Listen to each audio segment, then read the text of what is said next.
Hai korang, saya host TV SAS anda pada hari ini dan kita ada program yang sangat penting hari ini. Jom tengok.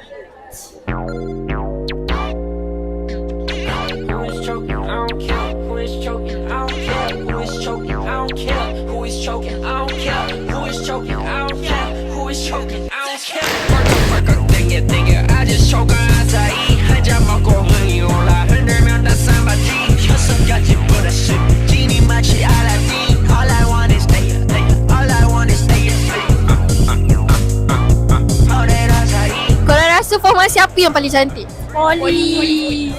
Polis. Oh, korang nampak diorang praktis apa semua? Okay, thank you. Korang rasa siapa yang menang? Okay. Apa perasaan korang lepas kawat? Perasaan saya okay, best. Tapi sedikit kecewa sebab teruk. Hai korang, sekarang saya tengah dengan YesFM. Okay, apa perasaan korang lepas habis kawat? Best. Korang rasa kan siapa yang menang kawat kaki hari ni?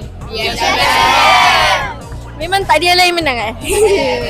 Okay, apa harapan korang untuk kawat korang ni? Diorang just berharap yang kita bukan last place lah. Nombor 7 pun tak apalah. Okay, thank you guys.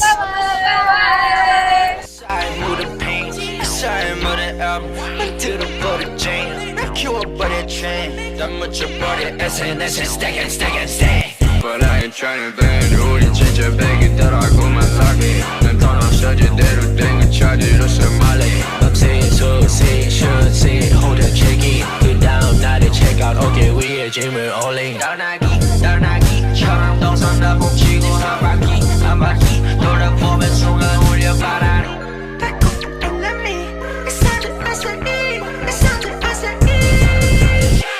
Break up, 땡겨 I just choke on that day 먹고 올라 흔들면 다 찬바지 초성까지 what I say 지리 마치 알라딘 All I want is say it All I want is say it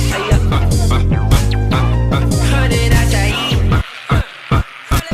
흔들하자이 벌컥 땡겨 I just choke on 아사히 내가 많이 좋아해 아사히